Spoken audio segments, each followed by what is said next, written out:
मैंने अपने क्रश को किसी और महिला के साथ मौज मस्ती करते हुए पकड़ लिया।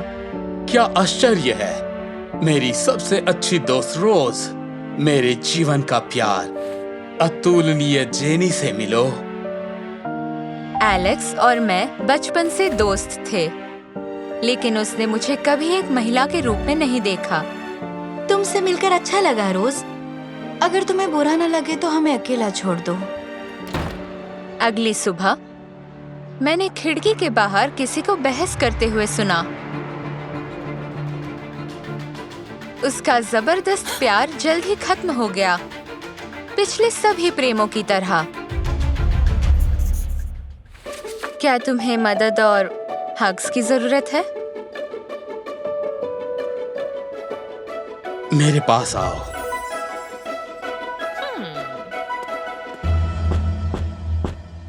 वो मुझसे मिला और बहुत हैंडसम लग रहा था, सूट पहने हुए और हाथ में लाल गुलाबों का गुलदस्ता लिए हुए। क्या एलेक्स ने जेनी को छोड़ दिया क्योंकि उसने मेरा कबूलनामा देखा था? हालांकि उसके बाद के शब्दों ने मुझे तुरंत वास्तविकता में वापस ला दिया। क्या तुम डेटिंग ऐप के लिए मेरी कुछ तस्वीरें ले सकती हो? मैं ज्यादा से ज्यादा आकर्षक लड़कियों को चुनना चाहता हूँ। उसकी बातें सुनकर मेरा सपना चूर चूर हो गया। तो तुम किस तरह की लड़की की तलाश में हो?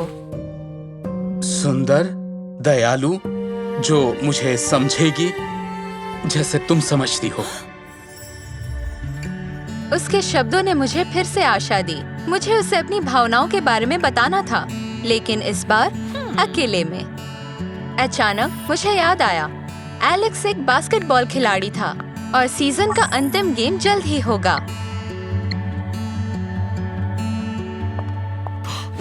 तुम हमेशा की तरह जीतोगे। चलो एक फ्रेंडली विजेता पार्टी मनाएं। खेल के दिन मैंने बेहतरीन मेकअप किया, अपने बाल संवारे और वैसी ही पोशाक चुनी जैसी एलेक्स की पूर्व प्रेमिकाएं पहनती थी, क्योंकि वास्तव में मैंने उसके घर पर एक रोमांटिक डेट की योजना बनाई थी, जहां मैं उसे अपनी भावनाओं के बारे में बताने वाली थी। स्टेडियम में मुझे बहुत सारी प्रशंसात्मक निगाहें मिली। सबसे जरूरी, एलेक्स प्रभावित हुआ और उसने विजयी शॉट मुझे समर्पित कर दिया। तुम यहाँ की सबसे आकर्षक लड़की हो। मेरे सिर से पांव तक रोंगटे खड़े हो गए, खासकर मेरे दिल में। प्रेरित होकर मैं एलेक्स के घर पहुंची। खेल के बाद सब कुछ तैयार करने के लिए जब वो कपड़े बदल रहा था, सुगंधित मोमबत्तियां, शास्त्रीय संगीत, शैंपेन, मेरा सपना सच होने वाला था। अचानक नीचे का दरवाजा खुला। वो एलेक्स था। डेटिंग ऐप पर इतनी खूबसूरती होगी, इस पर विश्वास करना मुश्किल है। वो अकेला नहीं था। मुझे नहीं पता था कि मैं कहाँ जाऊं, लेकिन मैं उस कमरे में तो नहीं रह सकती थी, इसलिए मैं डर के मारे अलमारी में छिप गई। एक गैप से मैंने एलेक्स को कमरे में आते देखा। वो गोरी लड़की जो खेल में मेरे पीछे बैठी थी, वो वही थी, मैं नहीं, जिसे एलेक्स ने जीत समर्पित की थी। वाह! और तुमने ये सब कब किया? मैं नहीं जानती थी कि तुम इतने रोमांटिक हो। ईमानदारी से कहूँ तो मैंने भी ऐसा नहीं किया। एलेक्स कुछ ड्रिंक्स लेने के लिए बाहर गया और मुझे अपने फोन पर एक टेक्स्ट मिला। रोजी, सरप्राइज के लिए थैंक यू। जूली और मैं बहुत अच्छा समय बिता रहे हैं। तुम जैसी BFF पाकर मैं खुश हूँ। और इससे पहले कि मैं उसे वापस टेक्स्ट भेज पाती, तुम यहाँ पर क्या कर रही हो? मैं पूरी तरह से कंफ्यूज हो गई थी, इतना कि मुझे समझ नहीं आ रहा था कि मैं क्या कहूँ। अजनबी ने मेरा फोन ले लिया और तब जाकर मुझे समझ आया कि क्या हो रहा है। ओह, तो ये तुम ही थी जो एलेक्स के लिए सारी रोमांटिक चीजें लेकर आई थी। कितनी भोली हो। तुम जैसी राक्षस केवल फ्रेंड जोन में ही रह सकती हो। किसी तरह अपने आंसू रोकते हुए मैं फायर एस्केप से नीचे भागी। मुझे बहुत बुरा लगा। मैं क्या उम्मीद कर रही थी? एलेक्स और मैं कभी एक साथ नहीं होंगे। घर पर मैंने एक दृढ़ निर्णय लिया। ये फ्रेंड जोन से बाहर निकलने का समय था जिसमें मैंने पिछले 10 साल बिताए। इंटरनेट पर मुझे एक फॉर्मूला मिला अप्राप्य भावनाओं को नष्ट करने के लिए, और मैंने निर्देशों का पालन करना शुरू किया। स्टेप नंबर 1, संपर्क कम से कम करें। स्टेप नंबर 2, अपने लिए समय निकालें।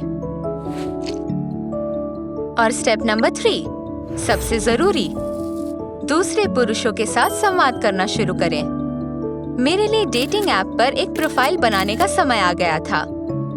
सबसे पहले मैंने जो प्रोफाइल देखी वो एलेक्स की थी, लेकिन मैंने उसे सख्ती से नापसंद कर दिया और दूसरे लोगों को देखने लगी।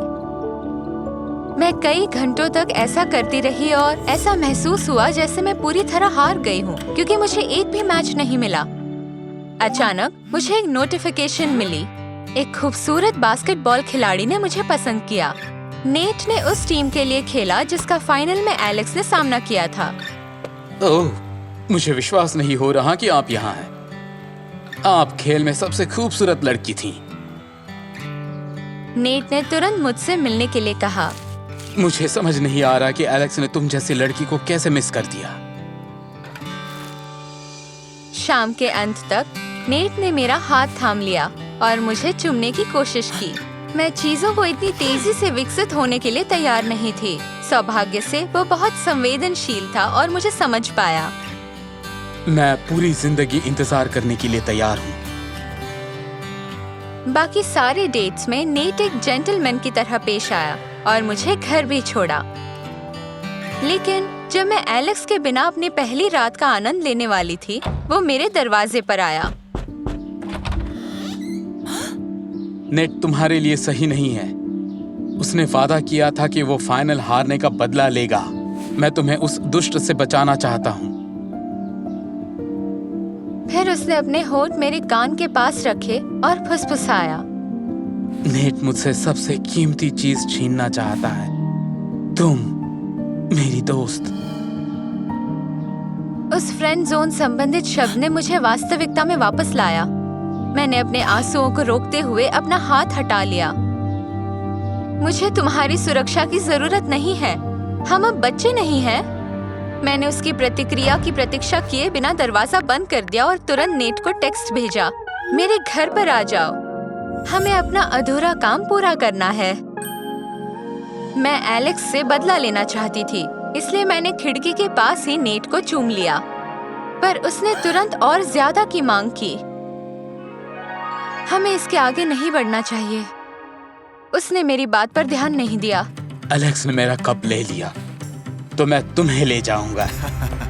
अचानक मेरे बेडरूम की खिड़की टूट गई और मैंने देखा एलेक्स। मैंने पुलिस को फोन लगाया और उसने नेट को फर्श पर पटक दिया। वो गिरफ्तार हो गया और उस पर यौन उत्पीड़न का आरोप लगा। मैं टूटी हुई खिड़की के पास स्तब्ध बैठी थी, अपने असफल निजी जीवन पर शोक व्यक्त करते हुए, जब मैंने सड़क के उस पार स्थित घर से एक मैसेज देखा। मेरे पास आओ, मदद और हक्स के लिए। मैं अपने मन में एक सवाल लेकर एलेक्स के पास गई।